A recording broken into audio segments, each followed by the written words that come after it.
Hey guys, this is Nathan, and welcome back to Crash Landing. So, I hope you enjoyed the time-lapse there. That was my first attempt at doing any type of video editing in Lightworks, so I'm trying to move up a little in the world, get a little bit more versatility in my video editing program. But if you did enjoy that time-lapse, make sure that you give me a thumbs up, let me know. You know, that was a lot of work, so if you guys enjoy that stuff, just let me know and I'll do more of that. But anyway, so in the time-lapse I built this group of massive structures here.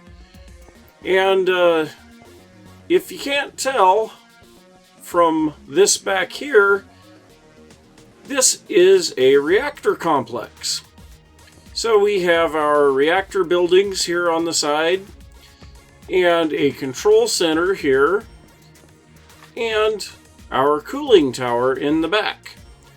And the reason that I built this is because I finally got myself a big reactor controller. I did a little streaming here a few days ago and managed to find one, and I'll tell you, that was the highlight of the stream, finding that reactor. So, yeah, I guess I gotta drop a little bit of ender pearls here in my generators. But so we're gonna start getting some stuff put together. We're gonna get one passively cooled reactor set up here today, and hopefully that'll get us some power so that we don't have to be constantly worried about these ender pearls. We have a decent amount of yellorium right now. I've got 2,146 yellorium dust currently, and if we look at the ingots, we've got just 164 stack of the ingots right now. And this is what I was building that out of. This is the smooth white stone from Mine Factory Reloaded. And the other thing that I was using was the black stone, which is the exact same recipe, just with an ink sac in the middle. And these have smooth and cobblestone variants, as well as having bricks, and I think slabs and stairs too. But yeah, I thought I would go with a slightly different brick for that build. Makes things a little more interesting. I really like the way that it looks on the mini-map. You know, that cooling tower standing up there, that really has a unique look from the top perspective, and the control center kind of looks like a vent or something like that. It's kind of a neat look. I'm sure that you probably noticed I put the supports for the dome on the diagonal just like the dome is, so that kind of changes things around. But so let's take a look at what we need to get going here for our big reactor. And I guess the first thing we should do is get into our quest book here. I know that we had one completed quest from Under Pressure. So, oh, we've got 3 quests with unclaimed rewards. So I suppose we better take a look at that. It looks like we completed our basic survival quest now. So we've got one here. So we finally got Making a Killing. So this wanted us to kill a whole bunch of mobs, and we were waiting on skeletons. I probably killed those through the last couple of live streams, and then during that building montage.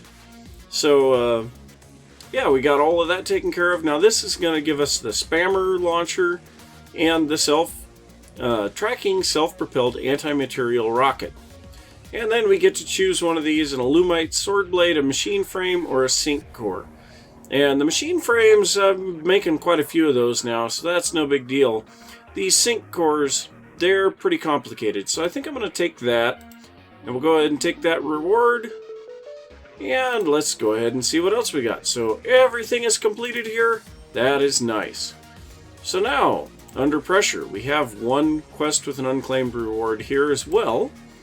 So that is the assembling circuit boards. I don't even think we looked at this one. So making a PCB by hand is a laborious task, not to mention time consuming. Luckily, there is a better way. Laying the machines in a square, the two I/O units At the top, left, and right, the lasers at the bottom left and the platform to the right of that, place a chest directly north of either I/O unit and the controller touching any side of the square. You will need to right-click one of the I/O units with a pneumatic wrench to set it to output. It will turn blue. Supply the controller with pressurized air and the laser program provided, and you are good to go. Place an empty PCB in the chest, and the input I/O unit will place it in the platform. The laser will etch it.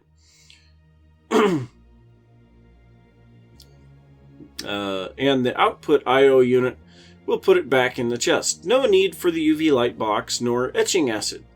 This process is a little slow, but a few speed upgrades will fix that. So this one we get our laser program, which I already made, some compressed iron ingots, and some redstone. So, yep, that's some good stuff. I could set up another assembly line if I wanted to, so that's good. So what we have left here, this one is just a little information thing telling us to check out wikis and stuff, because there's a lot more to pneumatic craft than they've covered here.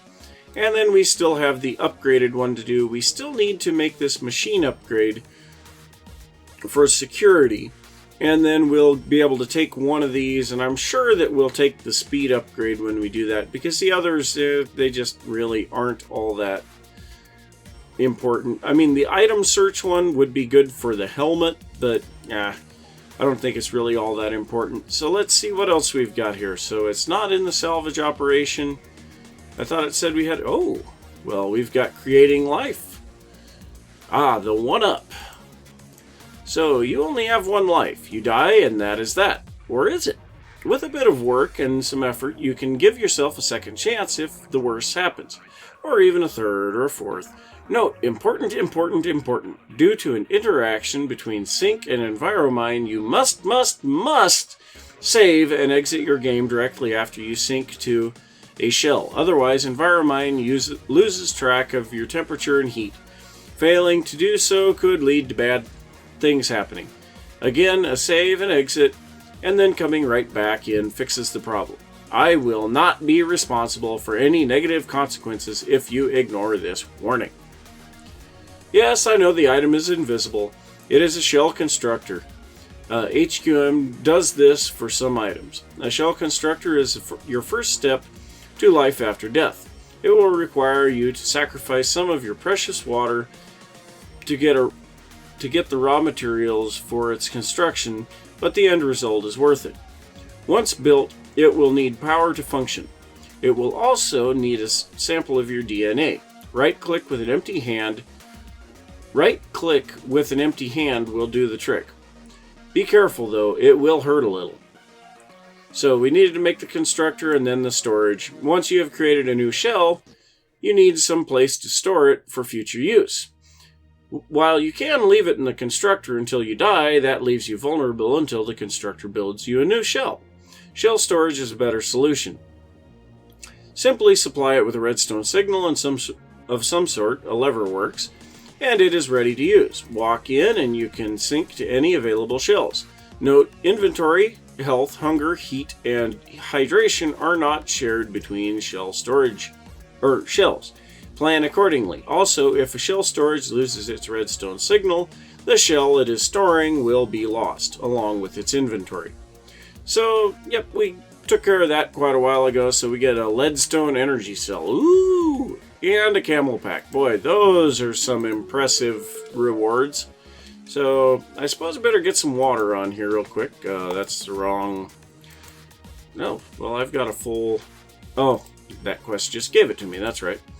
So, one thing that I did want to show real quick, and this is going to be something that will need to be moved around, but it is something I've been trying to figure out for some time, and that is dealing with these camel packs. So down here in the tree dome, I have a liquid crafter. And with a little bit of research and a little trial and error, I figured out how to make this work. So the first thing I want to do here, I think we've got a yeah, we've got a whole bunch of empty camel packs here. So I'm going to grab all of those. Oops, I dropped one. And this barrel is set up to take empty camel packs. So we'll right-click that. We've got 10 of them in there. They'll go through the hopper and into the side of the liquid crafter. Now this liquid crafter is being supplied with water by our fluid transposer, and it has an inventory of water here. 10 buckets, so we can fill 10 camel packs. Or, no, I guess actually it takes four buckets per camel pack. But that's why I have this tank here, and it has 64 buckets in it, or can. So all that it has to do is receive a redstone signal to operate. So if I come here and just press this button a few times, we will get a couple of filled camel packs here in this barrel here. So if we look here, we have one right now. So I'll grab 2 of those, and now they're full. So yeah, that was a pretty simple solution. So I think what I'm probably going to do, I'll keep these fluid transposers down here, but I think I will set up a tesseract to accept the water from the fluid transposer and send it over to our tech dome. And then in the tech dome, we can have our water bottles as well as our liquid water, because the water bottles are still needed for the fresh water. So yeah, we still need those, but yeah, we've got plenty of other things to worry about at the moment. So I just come through here afterwards and fill this back up. Now when I do this, it does eliminate the bottle that I was holding, so we don't end up with any empty water bottles, and that kind of stinks, but yeah, I've got a surplus of bottles right now. So did we get all of those? No, we got one left. So I'll go ahead and grab that one last camel pack here. Drop those off in my food pouch. Come on. There we go. And we'll head over and grab the stuff that we need for our big reactor. Now we've got a whole bunch of stuff that we're going to need to craft to make this. I think right now the only thing that I have is the controller. Now the controller, when you find it, is broken. So I had to repair it when I got it. And that was a pretty simple task. It took some steel and I think it was carbon or graphite, I guess it's called. So if we look here at big reactors, we have the reactor controller. So the way to craft that, you have your broken reactor. Oh, it was expansion cards. Okay. But you have your broken reactor controller that you'll find, and then you have to put some logic expansion cards, a diamond, and some of these reactor casings, which, yes, those did take the graphite, steel, and some yellorium. So, yeah, I made a little of that. We're going to need a whole bunch of these reactor casings to go around the outside of the reactor, and we'll need some glass and a few other things too. And then also I got the turbine controller, and we'll worry about that later on. I have a spot planned for the turbine, but we're not going to use it just yet. So then we also need the casings. I think we can just go reactor. Yeah, so we've got 13 reactor casings and 1 reactor glass. So I'm going to need to craft up some more of those casings and glass. We also need a yellorium fuel rod. So we'll go ahead and make a couple of these. Oh, we are minus the graphite. So for that, I think we need... I think we can use charcoal, but I'm just going to use regular coal. We've got 12,000 coal here. So if we come down here, we are currently making smooth stone.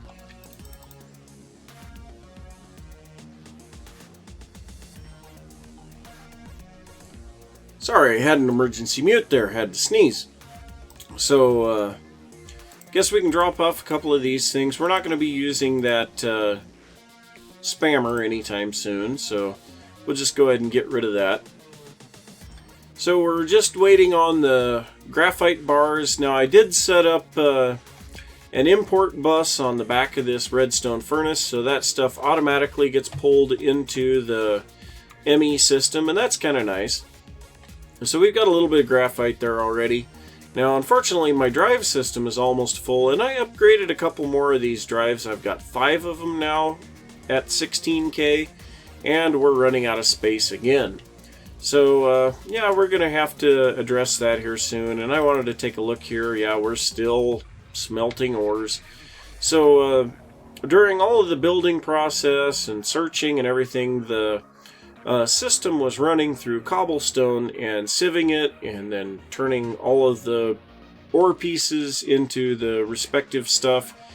And I had, I think it was close to 3,000 iron available, and I think that's probably where our problem is. I'll bet this chest is full. Yep, and that's exactly where our problem is. So we do need to get rid of this slag. I think I should just take the slag and throw it away. It's always seems to be in the way. Then we got a whole bunch of clear glass. I ran that through the smeltery here. So yeah, we got a bunch of stuff here. I'm kind of running out of room for it. Look at how many blocks of iron I have now. Now I pulled a bunch of the aluminum out. I was going to use that in the bottom of the cooling tower, and I just couldn't seem to make it look right. But anyway, let's go ahead and get this controller going here. We should have everything that we need here. So I think we're going to make this reactor with 3 fuel rods to start out with. Then we'll need a power tap, and this takes a LX100. That's not that big. Oh man, we're missing everything for that. So first off, we'll need that LX100. So we'll go ahead and craft up one of those, and we'll just craft a few of them. Okay, so we need one of those in here. Then I think it was casings around the outside. Yep, so we got our power tap. We're going to need an access port. We'll actually need 2 of these, so once again we needed some of those. So, yep, we need the casings again. Got a lot of these we need. So we'll grab 2 of those, one for input and one for output. I'm not going to worry about the RedNet port. The computer port does me no good. We don't have computer craft. Coolant port we're not going to worry about yet either, because that is for the actively cooled reactors, and that's when we have our turbine. The other thing we need is this reactor control rod, and that takes an LX300. So let's get a 300 card going here. Go ahead and drop that back in there just to make sure that we have everything. Are we missing something? We're missing a lot of stuff. I guess, yeah, I was telling it to do... Oh, we're missing fluxed electrum. So I'm going to have to get a little bit of crafting done here, and then we'll come back and take a look at getting that reactor set up. So guys, I've got everything crafted up that we're going to need here to make our reactor. I smelted up a bunch of the yellorium dust so that we have some fuel for it. And in the process of doing all of this, we completed another quest. So let's take a look at that real quick. So here in the salvage operation, we have one quest with an unclaimed reward, and this is Big Power. As you build your technological infrastructure, you will probably find that you need more power than you can easily generate. Luckily, there is a solution. Of course, you'll have to go hunting for the core components. Reactors! Yes, the reactor controller needs parts we cannot fabricate with the technology we have available, so we can't build them from scratch. Luckily, the broken controllers you can find in the cities can be repaired out of available resources. Of course, first you have to find one. Power plants seem to be somewhat rare, and a lot of them have suffered reactor meltdowns over the years. Still, they do exist if you are willing to explore far enough. So we needed to build a casing, a fuel rod, reactor tap, access port, control rod, glass, and the controller. Now this is going to give us some Yellorium, and then we have the options on these. I suppose we could probably take this coolant port, because we're going to need that for the actively cooled reactor later anyway. The cyanite, we're going to be making that from the Yellorium, and I mean, yeah, the RedNet port would be nice, but I'm not entirely sure how RedNet works, so we're going to take that coolant port and we're going to go set this reactor up. So the other thing that I did in between clips, I automated the production of tesseracts. So I have a couple of tesseracts in my inventory. We're going to only set up one of those currently so that we can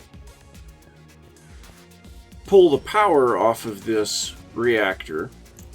So we're going to come in here, we're going to get rid of this little micro block here. I think I'm just going to put it over here in this corner. Just light things up a little bit. So to build this reactor, we have to start with our casings, and I think I was going to make a 5x5 to start out with, so that's just right in here. So we have to start just like, say a railcraft tank or the ME controller.